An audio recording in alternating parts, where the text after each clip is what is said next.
തിരുവനന്തപുരം കോർപ്പറേഷനിൽ അശാസ്ത്രീയ വാർഡ് നിർണയമെന്ന പരാതി. ഭീമാപ്പള്ളിയിലെ 3 വാർഡുകൾ ചേർത്ത് ഒറ്റ വാർഡാക്കി മാറ്റി.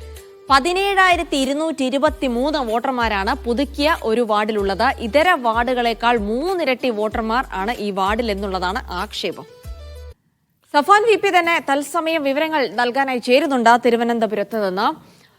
സഫാൻ, ഈ കാര്യം, അതായത് ഇങ്ങനെ ഒരു അശാസ്ത്രീയത, അതായത് ഒരു വാർഡിൽ 3000 ആണെങ്കിൽ മറ്റൊരിടത്ത് 17,000-ലധികം ആളുകൾ ചേർന്നിരിക്കുന്നു. വലിയ അശാസ്ത്രീയ, വലിയ അന്തരം ഈ വാർഡുകളിലെ ആളുകൾ തമ്മിലുള്ള എണ്ണത്തിൽ ഉണ്ടായിരിക്കുന്നു. ഇതിന് പിന്നിൽ നിക്ഷിപ്ത രാഷ്ട്രീയ താല്പര്യങ്ങളാണോ? എങ്ങനെയാണ് ഇത് സംഭവിക്കുന്നത്?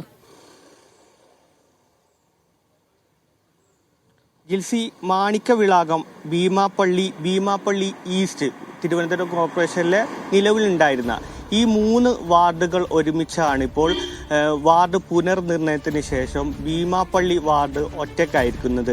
ആദ്യ സമയത്ത് തന്നെ ഇതിനെക്കുറിച്ച് പരാതികൾ ഉയർന്നപ്പോൾ തെരഞ്ഞെടുപ്പ് കമ്മീഷൻ നൽകിയിരുന്ന വിശദീകരണം, വോട്ടർ പട്ടിക പ്രസിദ്ധീകരിക്കുമ്പോൾ ഇതിൽ കാര്യമായ അന്തരമുണ്ടാകില്ല, ഇതൊരു ശാസ്ത്രീയപരമായി തന്നെ ഇത് തീരുമാനിച്ച, അതായത് വീടുകളുടെ അടക്കം എണ്ണം എടുത്ത് ശാസ്ത്രീയപരമായി ഉണ്ടായ തീരുമാനമാണ്. അന്തിമ പട്ടിക വരുമ്പോൾ ഇതിൽ ആശങ്കപ്പെടേണ്ട സാഹചര്യം ഉണ്ടാവില്ല എന്നാണ് ഇത് പരാതിപ്പെട്ട ആളുകളോട് പറഞ്ഞിരുന്നത്. എന്നാൽ ഈ സെപ്റ്റംബർ 2-ന് അന്തിമ പട്ടികയായി പ്രസിദ്ധീകരിച്ചതും പിന്നീട് വീണ്ടും പുതുക്കാൻ വേണ്ടി കഴിഞ്ഞ ദിവസം തെരഞ്ഞെടുപ്പ് കമ്മീഷൻ ഒരു ലിസ്റ്റ് പ്രസിദ്ധീകരിച്ചിരുന്നു. ഇത് പരിശോധിക്കുമ്പോഴാണ് ഇതുമായി ബന്ധപ്പെട്ട അന്തരം, അല്ലെങ്കിൽ ഇതുമായി ബന്ധപ്പെട്ട ഇതര വാർഡുകളുമായി കമ്പയർ ചെയ്യുമ്പോൾ പരിശോധിക്കുമ്പോഴുള്ള അന്തരം വലിയതാണ് എന്ന് നമുക്ക് മനസ്സിലാക്കാൻ കഴിയുന്നത്. തിരുവനന്തപുരം കോർപ്പറേഷനിൽ തന്നെ ഏറ്റവും കുറഞ്ഞ വോട്ടർമാരുള്ള വാർഡാണ് പാങ്ങപ്പാറ. പാങ്ങപ്പാറയിലെ വോട്ടർമാരുടെ എണ്ണം 3151.